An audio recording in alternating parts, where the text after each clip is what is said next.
Hola mi gente, una vez más bienvenidos al canal de Filósofo 777 y quiero comenzar haciendo un análisis acerca de cuánto poder tiene Juan Guaidó como presidente interino de Venezuela. Comenzó acusando a Nicolás Maduro de usurpación del poder, cosa que es real. El actual presidente de la Asamblea Nacional se juramentó, pero su poder real parece en ocasiones estar muy limitado. Sus decisiones no son publicadas en la Gaceta Oficial, pero sus mensajes por Twitter son capaces de movilizar a decenas de miles de personas, si no quizás a millones. Juan Guaidó, el presidente de la Asamblea Nacional, se convirtió en uno de los grandes protagonistas de la vida política de Venezuela desde el pasado 23 de enero. Se juramentó como presidente encargado por decisión popular en Cabildo Abierto, con el objetivo declarado de encabezar un gobierno de transición que convoque a elecciones libres. Este acto fue tachado como un intento de golpe de Estado por parte del bobo de Cúcuta, Nicolás Maduro, quien inició el 10 de enero un segundo periodo presidencial de manera ilegítima, cuya legitimidad fue puesta en duda por la mayoría de los países, por la oposición venezolana, por considerarlo fruto de unas votaciones fraudulentas, con un CNE que no ha sido revocado desde hace ya varios años de haberse vencido el plazo y que por razones están violando las leyes establecidas en el Código del Sufragio, en la Ley del Sufragio. Allí se abrieron entonces las puertas al actual choque de poderes en el que se encuentra inmersa Venezuela, con dos presidentes enfrentados. Más allá de las fronteras, numerosos países han tomado decisiones en cuanto al reconocimiento de uno a otro mandatario. Así, mientras Maduro exhibe el apoyo de países como Rusia, China, Irán, Turquía, Nicaragua y Bolivia, Guaidó, actualmente respaldado por Estados Unidos, Canadá, la mayor parte de los países de América Latina, Europa. El presidente encargado ya ha obtenido el reconocimiento de más de medio centenar de países, pero nos preguntamos, ¿cuánto poder tiene realmente? ¿Movilización versus instituciones? Todo depende de qué entendemos por poder. Su principal fuente de poder es el respaldo popular, dice Benigno Alarcón, director del Centro de Estudios Políticos y de Gobierno de la Universidad Católica Andrés Bello. Lo dijo a un medio de comunicación. Destaca que esa fortaleza se ha reflejado en las multitudinarias movilizaciones que ha convocado desde que asumió la presidencia de la Asamblea Nacional, el único de los poderes establecidos en la Constitución venezolana que está bajo el control de la oposición. Desde hace mucho tiempo hay 75% del país que se opone al mandato de Nicolás Maduro y que quiere un cambio político lo antes posible.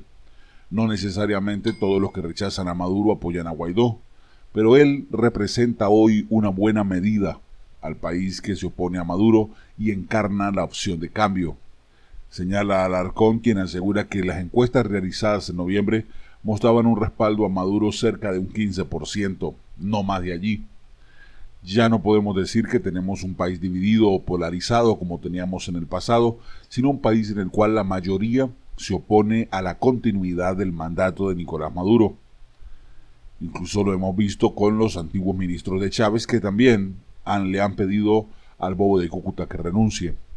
Alarcón considera que otra fuente de poder para Guaidó sería la legitimidad de la que goza. La Asamblea Nacional fue electa en el 2015 en un proceso reconocido por todos los actores políticos. Al ocupar su presidencia, según la Constitución, Guaidó es la persona a quien le correspondería hacerse cargo en el caso de que haya falta absoluta del Ejecutivo al comienzo de un periodo electoral. Un supuesto que la oposición considera que se cumplió el pasado 10 de enero, cuando se venció el primer periodo de Maduro.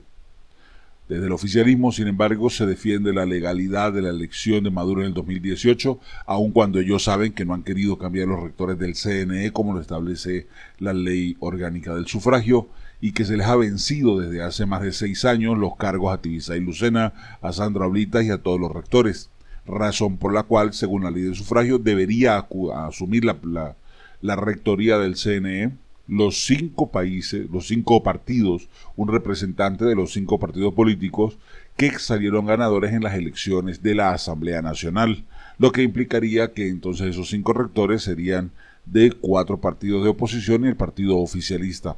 Entonces haría un escenario a la inversa, y razón por la cual ellos no aceptan que sea movilizada ni Tibisay Lucena ni ninguna de las brujas de Ischwitz.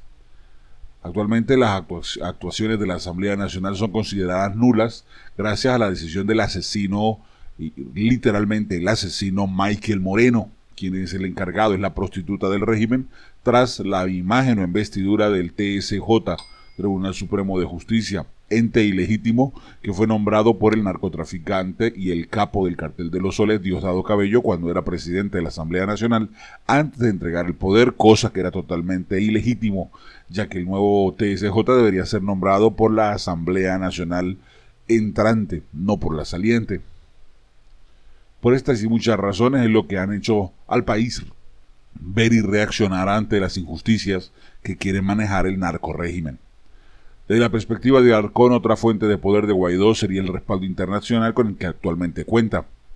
Por otro lado, el politólogo Ángel Álvarez, quien es profesor de la Universidad Central de Venezuela y de la Universidad Católica Andrés Bello, considera que ese apoyo de otro gobierno no es exactamente una fuente de poder, pues no es algo que él pueda controlar directamente, pero sí le da cierto peso de legalidad.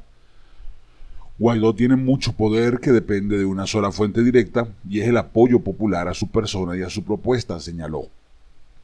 Por la capacidad de movilización popular, el respaldo de más de medio centenar de países y la legitimidad que puede obtener de ser la cabeza de la Asamblea Nacional, así como la interpretación legal que pudiera justificar su gobierno interino, no se traduce en un verdadero poder institucional inefectivo. En el día a día las decisiones de Guaidó son desconocidas por los tribunales, son desconocidas por las Fuerzas Armadas, las otras prostitutas del régimen, y en general por casi todo el aparato burocrático del país. Por su parte, Nicolás Maduro, el bobo de Cúcuta, conserva en la práctica el control del Ejecutivo venezolano y mantiene la lealtad de la mayor parte de las instituciones, no del pueblo. Guaidó tiene muy poco poder para aplicar las medidas que tome, prácticamente ningún poder para tomar medidas a la fuerza de decisiones tomadas por la ley de la Asamblea Nacional, porque no controla ni los tribunales, ni los militares, ni los policías. Alarcón admite que el opositor no tiene un gobierno que esté en ejercicio de sus plenas funciones, ya que tenemos una situación totalmente atípica. Un gobierno, por un lado, con el control de las instituciones, y otro gobierno que goza del total apoyo popular y que intenta abrirse paso con algunas acciones, pero que no está en ejecución de todas las facultades que realmente le corresponden. Se destaca también que el líder opositor no dispone casi de recursos, aunque existe la posibilidad de que algunos de los activos de Venezuela en el extranjero, como Citgo o la petrolera venezolana de Estados Unidos, cuyo dominio perdió Nicolás Maduro al no ser reconocido por la Casa Blanca, serán transferidos al control de Guaidó. Hasta ahora, el ejercicio del poder del opositor se ha reflejado más en el exterior, con actos como el nombramiento de representantes diplomáticos en el extranjero, con la movilización de la ayuda humanitaria que intentan llevar a Venezuela, que fronteras adentro, donde Guaidó básicamente se ha centrado en exhortar a los militares a que no repriman las protestas de los ciudadanos y en pedirle al resto de los funcionarios que abandonen a Nicolás Maduro. Pero si Guaidó, en estos momentos, no tiene la capacidad de hacer el resto de instituciones actúen a favor de sus decisiones, el apoyo popular y el respaldo internacional que ha obtenido se limitan a la capacidad de Maduro de actuar en contra de una Asamblea Nacional, lo que explica por qué, a pesar de acusarlo de intentar el golpe de Estado, el gobierno aún no lo ha detenido.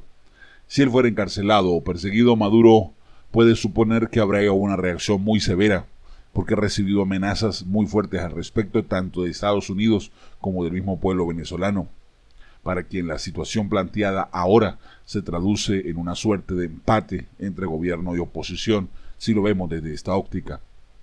Venezuela es ahora un país con un estado muy frágil, con dos gobiernos en el mismo territorio, ninguno de los cuales en este momento tiene el poder suficiente para poder eliminar al otro. Sin embargo, advierte que para lograr su objetivo de impulsar la transición política en Venezuela, Juan Guaidó necesita ir sumando todos los apoyos posibles de cuantas instituciones puedan unirse. Así como si estuviera creando una empresa y tienen que recurrir a distintas fuentes de capital. El poder es como el capital de un político. Entonces cualquier muestra de respaldo, venga de un cónsul, de un militar que se exilia y que le ofrece su lealtad, de un gobierno extranjero remoto que lo reconoce, todo eso suma cuotas de poder incrementar su posibilidad de tener más. Con el poder pasa lo mismo que con el dinero. Si tienes cero capital, probablemente nadie te quiere prestar. Entonces siempre te quedarás igual. No puedes administrar la transición política sin el poder del territorio. La única forma de ganarlo en este momento es ir tomando espacios civiles del gobierno. Hasta aquí el análisis del poder de Juan Guaidó como presidente interino de Venezuela. Déjame tu opinión en la caja de comentarios. Por lo demás, un abrazo rompecostillas, mil bendiciones.